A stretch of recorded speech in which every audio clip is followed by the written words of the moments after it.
Եթերում լուրերի ժամն է, բարի երեկո։ Եվ այսպես երկար տարիների հակամարտությունից հետո Հայաստանի հետ հարաբերությունների կարգավորումը ցույց է տալիս տարածաշրջանում խաղաղության եւ կայունության Բաքվի ձգտումը։ Ադրբեջանի նախագահի օգնականն է հայտարարել։ Հիկմետ Հաջիևի խոսքով Բաքուն Հարավային Կովկասում նոր իրողությունների ձևավորման համար պատասխանատվություն ստանձնելու պատրաստակամություն է հայտնել։ Եվրամիությունը ողջունում է Հայաստանի եւ Թուրքիայի միջև ուղիղ առևտուր սկսելու մասին Թուրքիայի արտգործնախարարության հայտարարությունը։ Եվրամիության դիվանագիտական ծառայության մամուլի խոսնակ Անիտա Հիպերն է հայտարարել։ Սա նշանակալի իրադարձություն է նրանց հարաբերությունների կարգավորման գործընթացում, ինչը նաեւ ապացուցվում է 2026-ի ապրիլի 28-ին կայացած երկկողմ աշխատանքային խմբի հանդիպմամբ երկու երկրների միջև երկաթուղային հաղորդակցությունը վերականգնելու հարցով, որը մենք ողջունել ենք։ Այս կարևոր քայլը կարող է նպաստել երկու երկրների միջև առևտրային եւ տնտեսական հնարավորությունների ընդլայնմանը, դրական ազդեցություն ունենալով ամբողջ Հարավային Կովկասի, ինչպես նաեւ Եվրամիության վրա։ Մենք խրախուսում ենք երկու երկրներին շարունակել աշխատել միասին, այդ թվում սահմանի բացման ուղղությամբ, ասված է հայտարարությունում։ Հայաստանը Ռուսաստանի քաղաքացիների ձերբակալության բարձր ռիսկ ունեցող երկրների ցանկում է։ Ռուսաստանի քաղաքացիներն արտասահման մեկնելիս պետք է հիշեն երրորդ երկրներում ձերբակալվելու եւ Միացյալ Նահանգներին արտահանձնվելու վտանգի մասին, ասել է Ռուսաստանի արտգործնախարարության մարդու իրավունքների բազմակողմ համագործակցության դեպարտամենտի տնօրեն Գրիգորի Լուկյանցևը։ Շատ պետություններ ոչ միայն Եվրոպական միությունում, այլև ավելի լայն համատեքստում ունեն ձերբակալման, արտահանձնման որոշակի պարտավորություններ։ Այս ամենը պետք է հաշվի առնել այն ռիսկերը գնահատելիս, որոնց մարդիկ կարող են բախվել արտասահման մեկնելու դեպքում, ասել է Լուկյանցևը։ Նա հստակեցրել է, որ Ռուսաստանի քաղաքացիները կարող են ձերբակալվել Եվրոպայի եւ Լատինական Ամերիկայի շատ երկրներում Միացյալ Նահանգների խնդրանքով։ Բացի այդ, նման վտանգ կա Ավստրալիայում, Կանադայում, Հայաստանում, Իսրայելում, Մալդիվներում, Հարավային Կորեայում, Սինգապուրում, Թայլանդում, Ֆիջիում, Շրի Լանկայում, Լիբերիայում եւ Մարոկոյում։ Պաշտպանության նախարարության ռազմական ոստիկանության կազմավորման 34-րդ տարեդարձի կապակցությամբ տեղի է ունեցել հանդիսավոր արարողություն։ Մասնակցել են Պաշտպանության նախարարության եւ զինված ուժերի գլխավոր շտաբի ղեկավար կազմը, նաեւ պաշտոնատար այլ հյուրեր։ Միջոցառման ընթացքում տեղի է ունեցել մարտական դրոշի հանձնման հանդիսավոր արարողություն։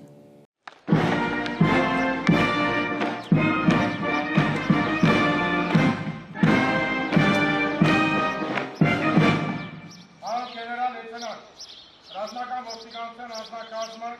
դրամասի մարտական դրոշ հանձնելու եւ ռազմական ոստիկանության 34-ամյակի նվիրված միջոցառմանը պատրաստ է։ Գեներալ-մայոր Զաքարյան։ Ողջույն ձեզ։ Ողջույն պարոն գեներալ-լեյտենանտ։ Դրոշը հանձնվում է Հայաստանի Հանրապետության ռազմական ոստիկանությանը որպես զինվորական պատվի, փառքի եւ արիության խորհրդանիշ։ Յուր որդիքը հանդաչում է ազատական Հայաստան։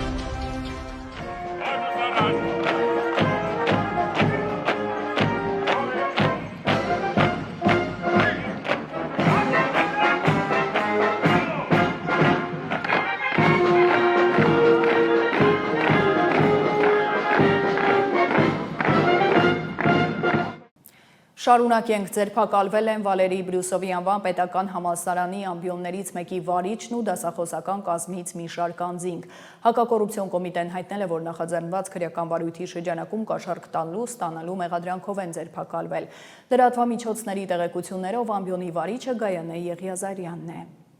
Հայաստան դաշինքի Սպիտակի գրասենյակում խուզարկություններ են եղել, կան բերման ենթարկվածներ եւ ձերբակալվածներ։ Հակակոռուպցիոն կոմիտեից հաստատում են, որ նշված քննչական գործողությունները կատարվել են կոմիտեում նախաձեռնված քրեական վարույթի շրջանակում։ Ընտրակաշառքի գործով Հայաստան դաշինքի աջակիցների ձայնագրություն է հրապարակվել։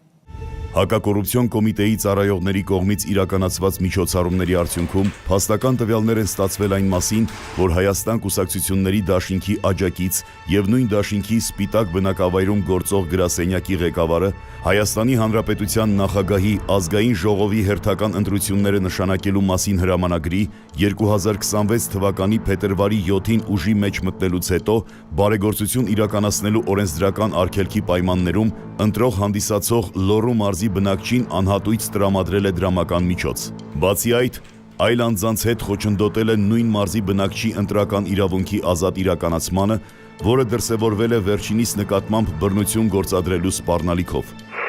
Ախու բանը մոդտա, չէ, բախելի թողվել իսա կրկացանգելա։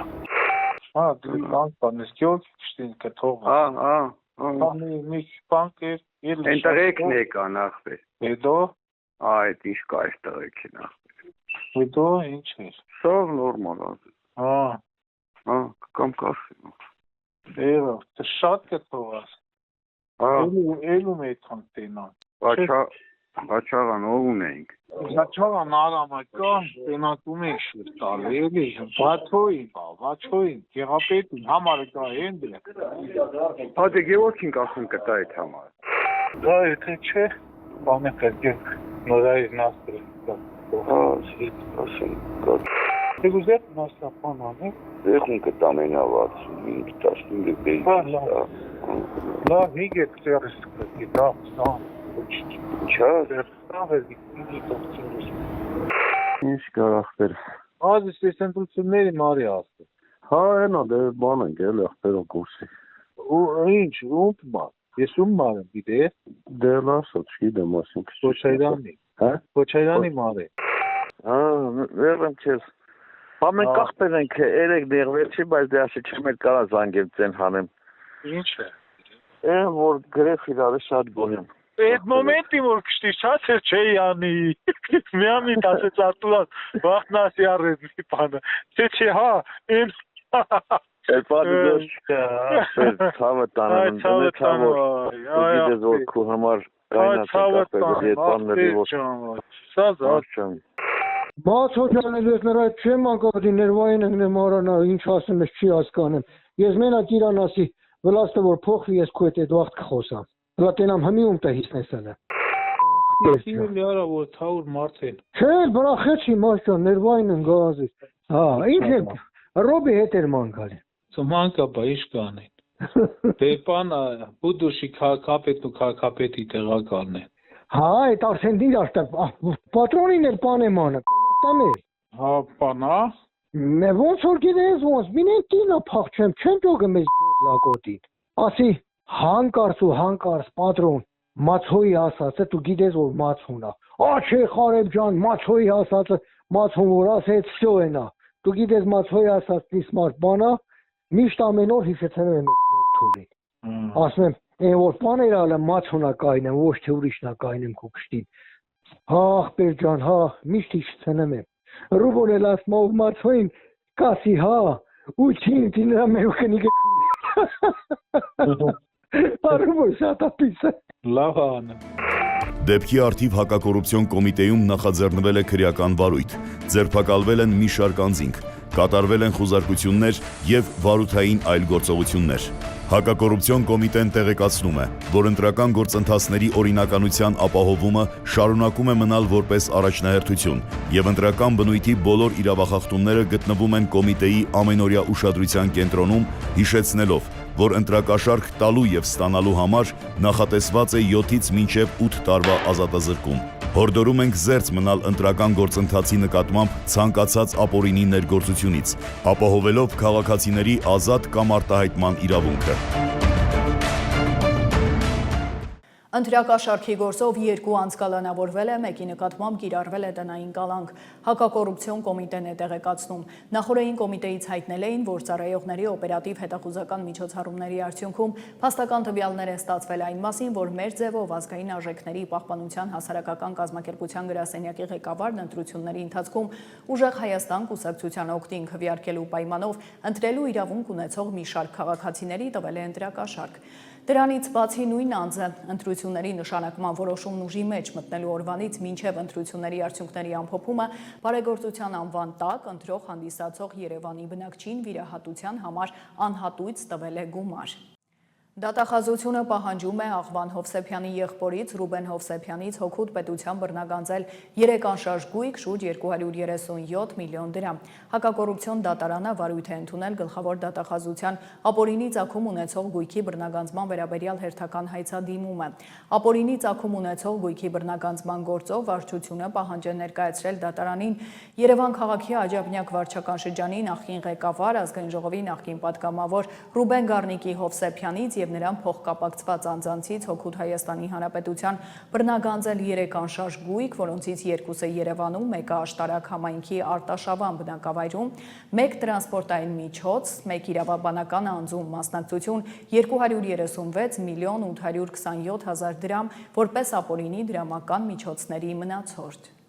Իսկ քարոզարշավի 7-րդ օրը կուսակցություններն ու դաշինքները շարունակում են շրջել մայրաքաղաքով ու մարզերով, ներկայացնել ծրագրերի հիմնական դրույթները, շփվել քաղաքացիների հետ, լսել նրանց խնդիրներն ու լուծումներ առաջարկել։ Քաղաքացիական պայմանագիր կուսակցությունն այսօր նախընտրական քարոզարշավը շարունակել է Աջափնյակ վարչական շրջանում, շփվել քաղաքացիների հետ, ներկայացրել ծրագրերը։ Նախորդին էլ թիմն աշտարակում էր։ Մեծ հանդիպմանը Նիկոլ Փաշինյանը հայտարարել է, որ ընտրություններում պետք է փակեն քրյա օլիգարխիկ կլանների էջն ու Հայաստանում հաստատեն անշրջելի արդարություն։ Այսօր մենք ասում ենք պատերազմի եռագլուխ կուսակցություն կամ եռագլուխ մաֆիա Եվ 2018 թվականին այդ մաֆիան եւ այդ կուսակցությունը 23 գլուխ ա ունեցել։ Մենք այդ գլուխները կտրելով եկել ենք, տակը մնացել են վերջին 3 գլուխները եւ 2026 թվականի հունիսի 7-ին մենք պիտի հատենք այդ գլուխները եւ փակենք քրյա օլիգարխիկ կլանների Քոչարյան, Սարգսյան Պրոբելարուս, Կալուգացի և մյուսների էջը և Հայաստանում պետք է հաստատենք վերջնական և անշրջելի արդարություն։ Ես համաձայն եմ մարդիկ ասում են, որ մենք դեռ չունենք այն արդարությունը, որ պիտի ունենայինք։ Ես լիովին համաձայն եմ, այո, և մենք պետք է ինչու չունենք։ Այդ թվում նույն պատճառով ժողովուրդ մենք պայքարել ենք ամեն օր, ամեն Աստծո օր մենք պայքարել ենք մաֆիայի դեմ եւ մաֆիան այսօր ծնկի է բերված եւ մեզ մնացել է վերջին քայլը, որպեսզի մաֆիան քոչարյանասերժական Կալուգա բելարուսական մաֆիան Հայաստանում վերջնականորեն եւ աներկբա ոչնչացնենք եւ արտբատախիլ անենք։ Հանուն Հանրապետության կուսակցության ներկայացուցիչներն էլ շրջել են Արարատի մարզի մի շարք բնակավայրերում եւ Երևանում։ Թիմը հանդիպել է բնակիչների հետ, բուկլետներ բաժանել, ներկայացրել առաջնահերթ ուղղությունները։ Կուսակցությունը 18 համարի ներքո է, քո ձայնը խորհրդարանում կարգախոսով։ Ձեր ասած ուժերը Պուտինը, Էրդողանը, մեկ է Ալիևը։ Հիմա մենք ինչ պիտի անենք։ Սրան պիտի պատասխան տանք որպես ժողովուրդ, որպես պետություն։ Հիմա իրանց կամքը, որ մենք չպիտի գնանք, չպիտի դաշնակցենք ուժեղների հետ։ Դուք,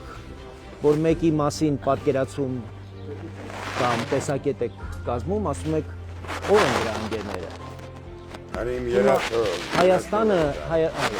հիմա այդ որ իրենք ուզում են երաշխավոր բերեն, 2020 թվականի նոյեմբերի 9-ի հայտարարությունը հիշում եք, այդ հեղինակը գիտեք ով է, Պուտինը, ասեց ես եմ գրել, այդ հայտարարությունը Էրդողանի հետ,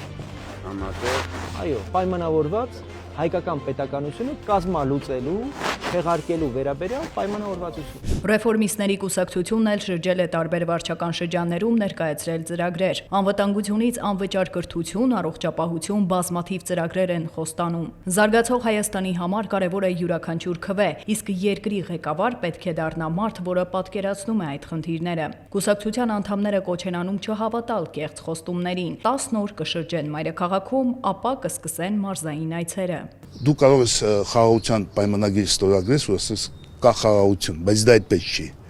խաղաղությունը ստորագրված փաթաթու կարող է չաշխատի։ Իսկ հիմնականում անվտանգություն, երբ որ մենք ասում, դա ավելի լայնն է, դու քո հզորությունն է, տնտեսական, ռազմական, քո հասարակությունը միավորված է, ոնց որ հիմա չի պարակտված։ Դա է երաշխիքը, որ դու կունենաս անվտանգություն, եթե ունես, դու կունենաս նաև խաղաղություն։ Չունեցար կարգ ու կանոն, չես ունենա բանակ։ Քոչարի ազգային վերածնունդ եւ ազգի զարթոնք կուսակցությունն էլ ծրագրում 8 ուղղություն ունի։ Պատգամավորի թեկնածու Ալեքսան Մինասյանը կարևոր ծրագրերից առանձնացրել է անվճար տրանսպորտն ու հարկերից ազատումը։ Իհարկե անդրադարձ կա նաեւ անվտանգությանը։ Պետք է ուժեղացնեն բանակը։ Պետք է կարգ ու կանոն լինի, ասել է Մինասյանը։ Մենք չունենք կարգ ու կանոն անգամ ընտանիքում։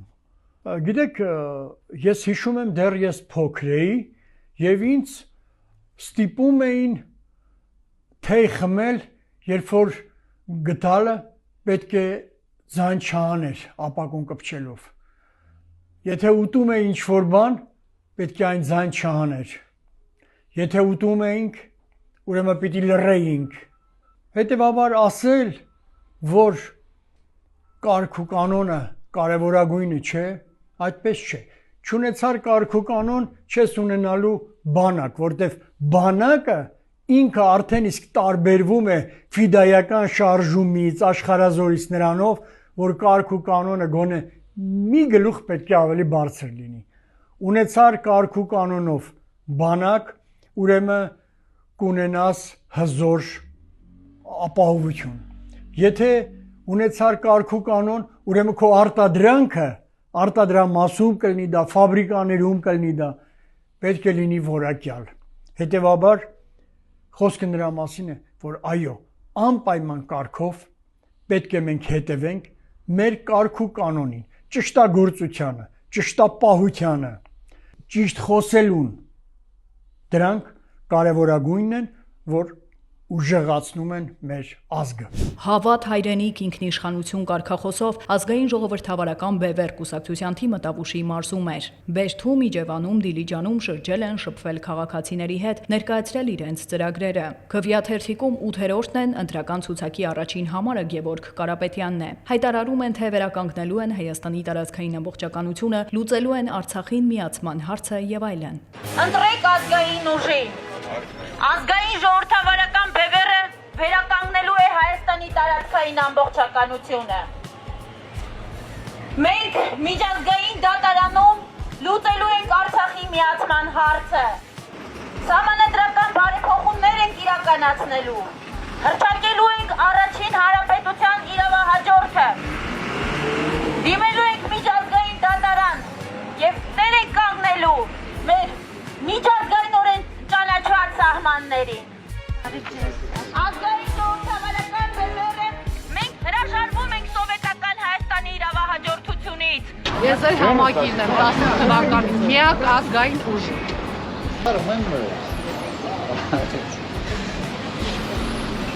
Գիտեք Բևերի մասին։ Չգիտեմ, Բևերի մասին ես գիտեմ։ Համար 8 ազգային ժողովրդավարական Բևեր։ Պետք է ունենանք ինքնիշխան Հայաստան։ Պետք է գերակա լինի հայկական շահը, ոչ թե այլ երկրների շահը պետք է գերադասեք։ Դրա համար ընտրեք ազգային ուժի, ազգային ժողովրդավարական Բևերի, համար 8-ի։ Ազգային ժողովրդավարական Բևերը մասնակցում է ընտրություններին 8-րդ համարի ներքո։ Ընտրեք համար 8-ին, ընտրեք ազգային ուժին։ Շնորհապետական կուսակցությունը նոր որակի կառավարում է խոստանում։ Կուսակցության անդամներն այցելում են տարբեր վարչական շրջաններ, շփվում քաղաքացիների հետ, լսում նրանց խնդիրներն ու ներկայացնում ծրագրերը։ Կուսակցության հիմնադիր նախագահ վարչապետի թեկնածու Գուրգեն Սիմոնյանն ասել է, որ չեն քայլում անորոշության վրա, այլ գծում են ապագան, ուղին հստակ է, գործը ծնում է ուժ, իսկ ուժն իրավունք։ Հայաստանի շնորհապետական կուսակցությունը բերում է նոր որակի կառավարում։ Մենք չենք քայլում անորոշության հետևից, մենք նախագծում ենք ապագան հիմնվելով ազգային արժե համակարգի վրա։ Մեր ուղին հստակ է, մենք գիտենք, գործը ծնում է ուժ, ուժն իրավունք։ Պետք է հիշել, խաղաղությունը շքեղություն է։ Այն կարող են վայելել միայն ուժեղները։ Իսկ թույլերին պարտադրում են։ Ուժեղների հետ հաշվի են նստում։ Հունիսի 7-ին ընտրիր մասնագետների թիմին, ընտրիր նրանց, ովքեր ունեն գիտելիք եւ պատասխանատվություն։ Քվեարկիր հանուն ուժեղ, ժողովրդավարական եւ բարեկեցիկ Հայաստանի։ Քվեարկիր Հայաստանի շնորհապետական կուսակցության համար եւ թող արարիչը զորավիգ լինի մեզ։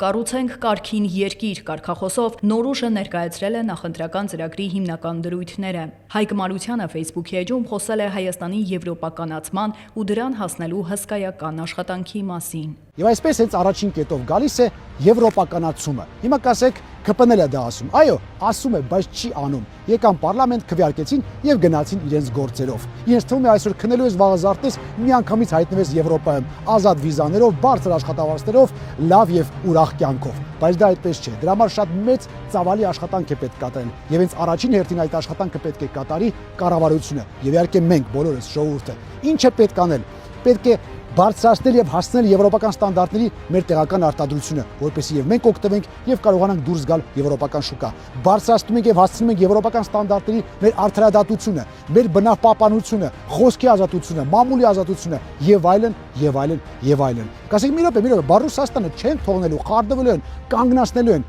Ոչ ոք իրավունք չունի խառնվի մեր ներքին գործերին։ Սա մեր գործն է, մենք բարձրացնում ենք մեր ստանդարտները, բարձրացնում ենք մեր կենսամակարդակը։ Բայց կասեք, դա հնարավոր է, իրոք դրան կարելի է հասնել։ Այո, կարելի է։ Հունիսի 7-ին գնում ենք ընտրությունների եւ հենց մյուս օրվանից կառուցում ենք կարգին երկիր։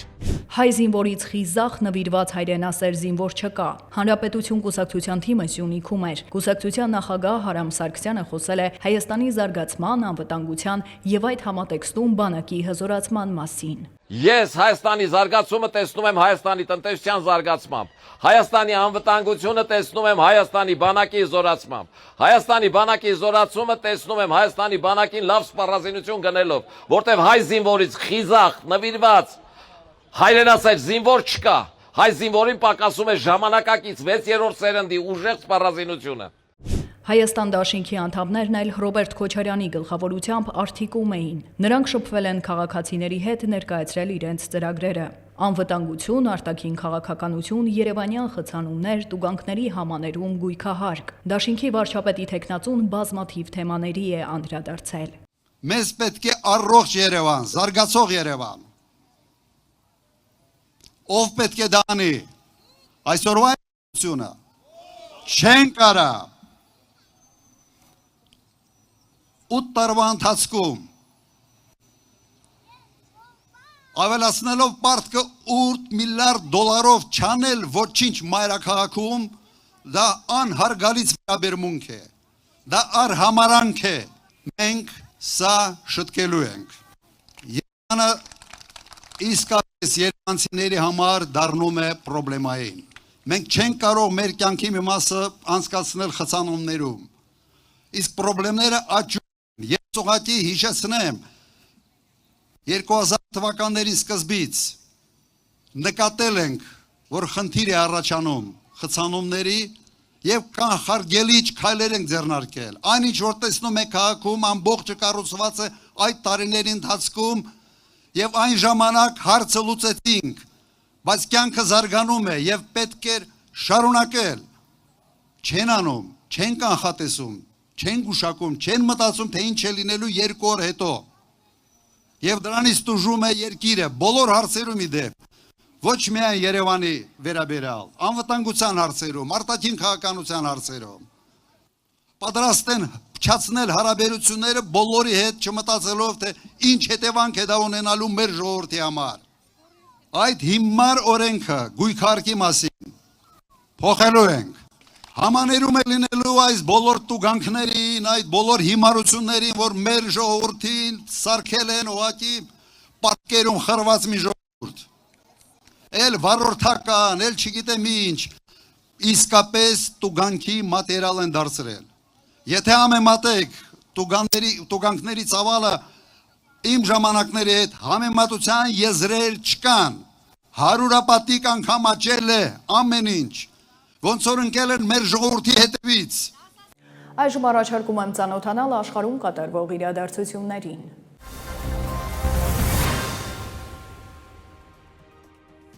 Չինաստանի նախագահ Սի Ցինփինի եւ ԱՄՆ նախագահ Դոնալդ Թրամփի հանդիպումը ավարտվել է։ Երկու երկրների առաջնորդները հանդիպել են Պեկինի ժողովրդական համագումարների տանը։ Նիստերի դահլիճ, որտեղ նրանք գտնվում էին, մուտք են գործել նաեւ մի քանի առաջատար ամերիկյան ընկերությունների ղեկավարներ։ Չինաստանը ողջունել է ԱՄՆ-ի հետ համագործակցության ամրապնդումը։ Սի Ցինփինը հստակեցրել է, որ արտաքին աշխարհի առջև Չինաստանի բաց դռները ել ավելի լայն կբացվեն։ Թրամփը իր հերթին հայտարարել է, որ իր համար պատիվ էր լինել Չինաստանի գործընկերը եւ վստահություն է հայտնել, որ երկու երկրների միջև հարաբերությունները լինելու են ել ավելի լավ մակարդակի։ Պեկինում Միացյալ Նահանգների ղեկավար Դոնալդ Թրամփի եւ Չինաստանի առաջնորդ Սի Ցինփինի հանդիպման համատեքստում Ուկրաինայի արտաքին գործերի նախարար Սիբիհան հայտարարել է, որ այդ երկրները կարող են ճնշել Ռուսաստանին վերջ տալու ուկրաինական պատերազմին։ Այս մասին Սիբիհան գրել է X-ի իր էջում, անդրադառնալով նախորդային Կիևի վրա ռուսական հարձակումներին, որի հետևանքով մասնակի փլուզվել է բնակելի շենք, կա զոհ եւ վիրավորներ։ Նա նշել է, որ Ուկրաինայի դեմ պատերազմի շարունակումն անհրաժեշտ է Ռուսաստանի Դաշնության նախագահ Վլադիմիր Պուտինին երկարաձգելու իշխանությունը Ռուսաստանում եւ որ միայն ճնշումը Մոսկվայի վրա կկարողանա կանգնեցնել նրան։ Վստահ եմ, որ Միացյալ Նահանգների եւ Չինաստանի ղեկավարներն ունեն բավարար լծակներ Մոսկվայի վրա կոչ անելու Պուտինին վերջապես վերջ տալու պատերազմին եւ դա կլինի մեծագույն դրական զարգացումը, գրել է Ուկրաինայի արտաքին գործերի նախարարը։ Ուկրաինայի հակակոռուպցիոն դատարանը այսօր վճիռ է կայացրել երկրի նախագահ Զելենսկիի մտերիմներից մեկը համարվող նրա աշխատակազմի նախկին ղեկավար Անդրեյ Երմակին կալանավորելու վերաբերյալ։ Որպես պատժի այլընտրանքային միջոց է սահմանվել 140 միլիոն գրիվնա, մոտ 3.19 միլիոն ԱՄՆ դոլար գրավը։ Երմակը մեղադրվում է Կիևի մերձակայքում էլիտար տների կառուցման ընթացքում փողերի լվացման մեջ։ Ռուսաստանի արտաքին գործերի նախարարության ղեկավար Սերգեյ Լավրովը եւ նրա հնդիկ գործընկեր Սուբրամանյամ Ջայշանքարը Նյու Դելիում կայացած բանակցությունների ընթացքում քննարկել են երկրների միջև առաջիկա բարձր մակարդակով շփումների ժամանակացույցը։ Այս մասին հայտնում է Ռուսաստանի Դաշնության արտաքին գործերի նախարարությունը։ Նախարարների բանակցությունները տեղի են ունեցել մայիսի 13-ին Նյու Դելիում։ Արտաքին քաղաքական գերատեսչությունների ղեկավարները քննարկել են երկկողմ օրակարգի հանգուցային թեմաները, ինչպես նաև առաջիկա շփումների ժամանակացույցը, այդ թվում ամենաբարձր մակարդակով, ասվում է Ռուսաստանի Դաշնության արտաքին գործերի նախարարության հաղորդագրությունում։ Իրանը շատ մոտ է միջուկային զենքի ստեղծմանը, այդ մասին հայտարարել է ԱՄՆ-ի էներգետիկայի նախարար Քրիս Ռայթը։ Վախենալու աստիճան մոտ է, ընդամենը մի քանի շաբաթ է մնացել ուրանի հարստացումից մինչև զենքի համար նախատեսված որակ, ասել է Ռայթը Սենատի զինված ուժերի հանձնաժողովի լսումների ժամանակ։ Նա նշել է, որ հարստացման մակարդակը հասնում է 60%-ի։ Փորձագետների կարծիքով ուրանը մինչև 90% հարստացնելը նշանակում է, որ այն կարելի է օգտագործել միջուկային զենք ստեղծելու համար։ Հարցին, թե արդյոք նախագահ Դոնալդ Թրամփը ստիպված կլինի բռնագրավել Իրանում ուրանի բոլոր պաշարները հարստացումը դադարեցնելու համար, Ռայթը պատասխանել է, որ կարծում է դա իմաստուն ռազմավարություն է եւ վերջնական նպատակը ուրանի հետագա հարստացումը կանխելն է։ Իրանի արտգործնախարար Աբաս Արաղչին նախազգուշացրել է Իսրայելի հետ դավադրության մեջ մտնող պետություններին պատասխանատվության ենթարկելու մասին։ Իրանի մեծ ազգի հետ թշնամանքը հիմար արկածախնդրություն է։ Իսրայելի հետ դավադրությունը աններելի է։ Նրանք, ովքեր դավադրության մեջ են մտնում Իսրայելի հետ, պատասխանատվության են ենթարկվելու։ Այս մասին Արաղչին գրել է X սոցցանցում։ Նրա խոսքով Նեթանյահուն հրապարակավ բացահայտել է այն, ինչն Իրանի անվտանգության ծառայությունները վաղուց փոխանցել են մեր ղեկավարությանը։ Ավելի վաղ Իսրայելի վարչապետ Բենյամին Նեթանյահուի գրասենյակը հաղորդել էր, որ նա գաղտնի այց է կատարել Արաբական Միացյալ Էմիրություններ եւ հանդիպել է այդ երկրի նախագահ Շեյխ Մուհամմեդ բին Զայեդի հետ։ Նշվել է, որ այդ այցը պատմական բեկում դարձավ երկու երկրների միջև հարաբերություններում, մինչդեռ Արաբական Միացյալ Էմիրություններում հերքել են Նեթանյահուի այցի մասին տեղեկատվությունը։ Արաբական Միացյալ Էմիրությունների նախագահ Շեյխ Մուհամմադ բին Զայեդ Ալ Նահյանը հեռախոսազրույց է ունեցել Կատարի էմիր Շեյխ Թամիմ բին Համադ Ալ Թանիի հետ։ Հեռախոսազրույցի ընթացքում կողմերը քննարկել են երկկողմ հարաբերությունները եւ տարբեր ոլորտներում համագործակցության եւ համատեղ գործողությունների ամրապնդման ուղիները։ Նրանք նաեւ անդրադարձել են տարածաշրջանային զարգացումներին եւ դրանց հետևանքներին տարածաշրջանային եւ միջազգային անվտանգության ու կայունության վրա։ Երկու առաջնորդները հաստատել են իրենց փոխադարձ հանձնառությունը շարունակելու համակարգումը եւ խորհրդակցություններն ընդհանուր մտահոգության առարկա հանդիսացող տարբեր հարցերի շուրջ։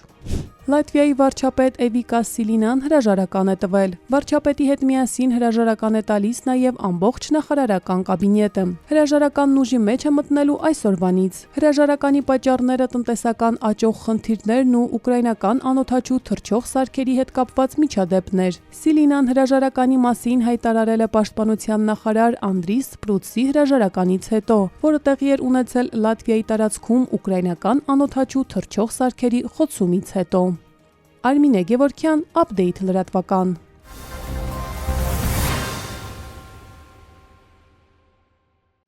Շարունակենք հունիսի 6-ին Երևանում կանցկացվի դասական Եվրատեսիլ միջազգային 22-րդ մրցույթը։ Այդ նպատակով կառավարությունը հատկացրել է շուրջ 665 միլիոն դրամ։ Որոշումն ընդունվել է գործադիրի այսօրվա նիստում։ Հարցը զեկուցել է նախարար Ժաննա Անդրեասյանը։ Նրա խոսքով միջոցառումը հնարավորություն կտա Հայաստանը հերթական անգամ դիրքավորել միջազգային հարթակներում, մասնավորապես դասական արվեստի ոլորտում, ինչը նախարարի դիտարկմամբ առանձնահատուկ կարևորություն ունի։ Ժաննա Անդրեասյանը նաև խորհրդանշական է համարել ամսաթիվը, քանի որ հունիսի 6-ն աշխարհահռչակ հայ կոմպոզիտոր Արամ Խաչատրյանի ծննդյան օրն է։ Մրցույթն ուղիղ եթերով հեռարձակվել է մասնակից 11 երկրում։ Մրցույթի շրջանակում նախատեսվում են նաև մշակութային ծրագրեր հյուրերի համար, որոնք ըստ Ժաննա Անդրեասյանի հնարավորություն կտան ներկայացնելու Հայաստանի հարուստ մշակութային ժառանգությունը։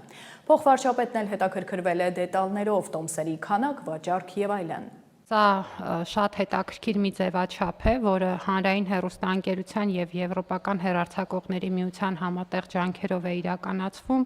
եւ հնարավորություն է տալու մեր երկիրը հերթական անգամ դիրքավորել միջազգային հարթակում եւ մասնավորապես դասական արվեստի ուղղությամբ, ինչը կարծում ենք առանձնահատուկ կարեւորություն ունի։ Պետք է նշեմ, որ կառավարությունը ակտիվ քաղաքականություն է վարում Հայաստան միջազգային տարբեր մրցաշարերի, մրցույթների, միջոցառումների հարթակ դարձնելու ուղղությամբ, որոնք նպաստում են մեր երկրի տեսանելիությանը, ճանաչելիությանը եւ դասական Եվրատեսիլը հաստատապես գալիս է համալրելու այդ շարքը։ Ինչ վերաբերում է բուն մրցույթին, ապա ինչպես նշեցի, այն կանցկացվի այս տարի հունիսի 6-ին, պետք է ասեմ, որ օրն էլ խորհրդանշական է, որովհետև ըստ էության մենք խոսում ենք աշխարհահռչակ հայ կոմպոզիտոր Արամ Խաչատրյանի ծննդյան օրվա մասին,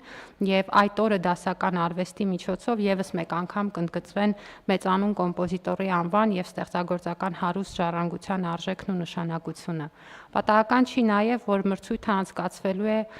Օպերային թատրոնում, որի հիմնադրման 100-ամյակը լրանում է այս տարի, եւ այդ իմաստով այս միջոցառումը կդառնա նաեւ Օպերային թատրոնի շենքի հիմնադրման 100-ամյակը նշանավորելու շատ կարեւոր միջոցառում, հատկապես հաշվի առնելով միջոցառման բովանդակությունը, որը հնարավորություն է տալու ընդգծել նաեւ շենքի ճարտարապետական նշանակությունն ու գեղեցկությունը, քանի որ միջոցառումը անցկացվելու է ոչ միայն շենքի ներսում, այլ նաեւ շենքի դրսում, հատկապես տանիքային հատվածներում, որտեղ բեմադրվելու են բալետային եւ այլ ներկայացումներ, եւ սա հնարավորություն է տալու նաեւ ուղիղ հեռարձակման միջոցով, որը 11 երկրների է վերաբերում, որոնք մասնակցելու են մրցույթին, մասնավորապես Պորտուգալիա, Սերբիա, Շվեյցարիա, Բելգիա, Գերմանիա, Չեխիա, Կիպրոս, Լեհաստան, Լատվիա, Շվեդիա եւ իհարկե Հայաստան, ըստ էության մեծ տեսանելիություն է ապահովելու այս բոլոր առումներով մեր երկրի համար։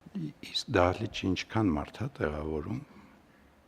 Շուրջ 1200։ Բայց ասում ավելի մեծ պահանջարկ կլի։ Տոմսերի վաճառքը ո՞նց են կազմակերպելու։ Բուն կազմակերպիչը հանրային հեռուստաընկերությունն է, եւ արդեն բոլոր տեխնիկական մանրամասները իրենք էլ կներկայացնեն առաջիկա օրերին։ Այս որոշման նախագծի հաստատումից հետո արդեն բավարար ժամանակ կա իրազեկելու մարդկանց, նաեւ տոմսերի վաճառքի հարթակների մասին պարոն Գրիգորյան այդ տեղեկատվությունը պատշաճ կտրվի, բայց կարծում եմ, որ նախատեսված է նաեւ, որպեսզի համերգը հեռարձակվի նաեւ դրսում տեղադրված էկրանների միջոցով, ինչը նշանակում է, որ ոչ միայն դահլիճում գտնվող քաղաքացիները, այլ նաև օրինակ հրապարակում գտնվող քաղաքացիները կունենան հնարավորություն մասնակիցը լինել։